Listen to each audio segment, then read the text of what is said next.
1 Timóteo 4:8 diz assim: porque o exercício corporal para pouco aproveita, mas a piedade para tudo é proveitosa, tendo a promessa da vida presente e da que há de vir. Esta palavra é fiel e digna de toda a aceitação, porque para isto trabalhamos e lutamos, pois esperamos no Deus vivo, que é o Salvador de todos os homens, principalmente dos fiéis. Manda estas coisas e ensina-as. Ninguém despreze a tua mocidade, mas sê o exemplo dos fiéis, na palavra, no trato, no amor, no espírito, na fé, na pureza. Persiste em ler, exortar e ensinar, até que eu vá. Não desprezes o dom que há em ti, o qual te foi dado por profecia, com a imposição das mãos do presbitério. Medita estas coisas, ocupa-te nelas, para que o teu aproveitamento seja manifesto a todos. Tem cuidado de ti mesmo e da doutrina. Persevera nestas coisas, porque fazendo isto te salvarás, tanto a ti mesmo como aos que te ouvem. Aqui Paulo está exortando a Timóteo, e no versículo 8 ele tem uma declaração bem interessante, que ele diz que o exercício físico, o exercício corporal, para pouco aproveita. Ou seja, Paulo aqui não diz que o exercício físico não tem nenhum aproveitamento. Vamos falar a Bíblia como ela é. Ele diz que tem pouco aproveitamento. Mas o exercício espiritual, que é a piedade, quando ele fala a piedade, é o exercício espiritual, que é o quê? É a leitura da Bíblia, é a oração, a comunhão, o amor ao próximo. Esse é o exercício espiritual. A oração diária, o louvor. Então, para tudo é proveitosa, tendo a promessa da vida presente e da que há de vir. Ou seja, o exercício espiritual, ele nos serve, ele é muito proveitoso para o nosso tempo presente, aqui, enquanto nós não estamos com o Senhor, pessoalmente com o Senhor, e para a vida eterna. Então, o que Paulo está querendo dizer aqui? Que a gente deve valorizar primeiro o exercício espiritual, depois o exercício corporal. Porque o espiritual é muito proveitoso. E o corporal, ele diz para pouco aproveita. Ele não diz que não tem aproveitamento, mas o aproveitamento é pouco. Então a gente vê muitas pessoas, muitos irmãos, muitos filhos de Deus, fazendo muito exercícios físicos, que a gente não é contra o exercício físico. O exercício físico é pouco proveitoso. E esse pouco proveito que ele tem é muito bom. O problema é quando a gente coloca ele em primeiro lugar. E em segundo, o exercício espiritual, que é a leitura da Bíblia, é momentos de meditação, momentos de comunhão, momentos de louvor, de adoração, de oração. Como Jesus disse, entra no teu quarto, fecha a tua porta, nos teus aposentos, e ora ao teu Pai em secreto, e teu Pai que te vê em secreto te recompensará. O amor ao próximo, a dedicação ao irmão, a dedicação à família. Então, nós colocamos muitas vezes essas coisas em segundo lugar.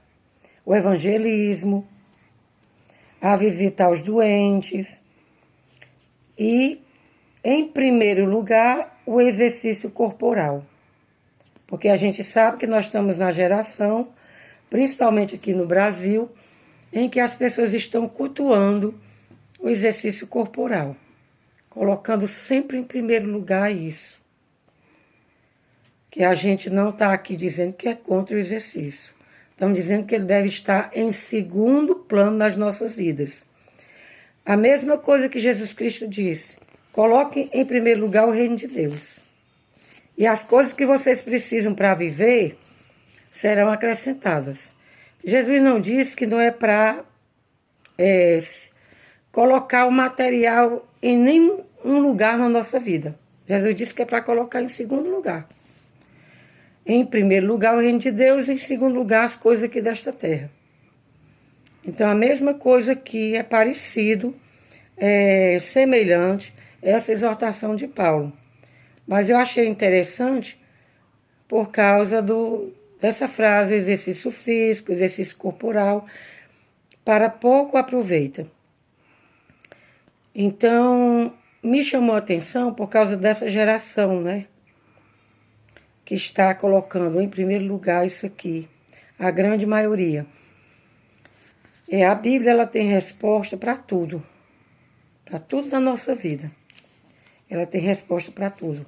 Basta a gente ler, se dedicar, porque ela é viva, é a palavra de Deus, é eficaz, para nos manter pessoas fiéis, para sabermos que somos pecadores, para mostrar os nossos pecados, para nos arrependermos, para nos quebrantar. Então a Bíblia faz tudo isso nas nossas vidas, porque ela é a palavra de Deus eterna. E ela é viva e eficaz. À medida que a gente vai lendo, que a gente vai comentando, meditando, ela já vai produzindo fruto de arrependimento dentro do nosso coração. Isso ele estava exortando a Timóteo, que era um jovem, que era líder. Ele era líder no ensino. Ele era líder naquela comunidade de irmãos. Aí ele torna a exortar sobre outras coisas. Ele diz, manda estas coisas e ensina-as. Ou seja, ensinar os outros a exercitar a piedade, que é o exercício espiritual. E depois ele diz, ninguém despreze a tua mocidade, ou seja, como Timóteo era muito jovem, poderia ser que algumas pessoas mais velhas não quisessem ouvir os ensinamentos por ele. Mas Paulo disse, ninguém despreze a tua mocidade, mas ser o exemplo dos fiéis, na palavra, no trato. Ninguém despreze a tua mocidade, mas ser o exemplo dos fiéis na palavra, no trato, no amor, no espírito, na fé, na pureza. Bem interessante aqui. Na palavra, nós devemos ser exemplo dos fiéis e principalmente os que estão ensinando na palavra, mas não só na palavra, no trato, como trata os irmãos, no amor, no espírito, na fé e na pureza. Essa pureza aí diz em relação ao crente se afastar da prostituição, da fornicação. Persiste em ler, exortar e ensinar, até que eu vá. Aí aqui ele fala da persistência. Persiste em ler, exortar e ensinar, até que eu vá. Não desprezes o dom que há em ti, o qual te foi dado por profecia, com a imposição das mãos do presbitério. Medita estas coisas, ocupa-te nelas. Então a gente deve meditar na palavra de Deus, se ocupar com a palavra de Deus. Porque quando a gente medita na palavra de Deus e se ocupa com a palavra de Deus,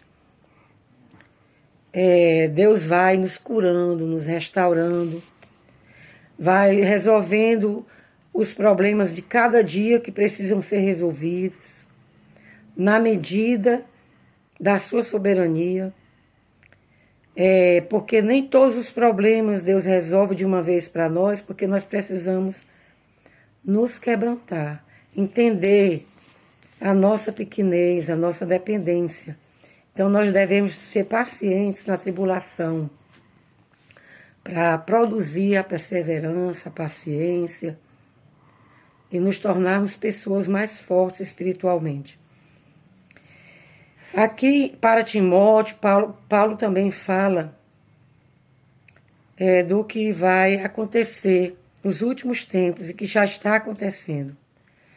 Voltando aqui para o primeiro versículo. Mas o Espírito expressamente diz que, nos últimos tempos, apostatarão alguns da fé, dando ouvidos a espíritos enganadores e a doutrinas de demônios, pela hipocrisia de homens que falam mentiras, tendo cauterizado a sua própria consciência. Aqui é um alerta para que nós estejamos vigilantes, olhando, sentindo, ouvindo, para saber que quem está falando da palavra de Deus está falando realmente a palavra como ela é, e não com ensinos de engano. Então precisamos meditar na palavra de Deus para vigiar em relação ao ensino correto da palavra. Que a palavra de Deus ela é clara. Quem deturpa é porque quer enganar. Que a palavra de Deus ela veio para revelar, não veio para complicar. Ela é viva e eficaz e ela é reveladora. Então que Deus nos ajude a meditar na sua palavra, a orarmos, a amarmos, a termos comunhão, a termos o exercício do louvor diário, porque esse é o exercício espiritual.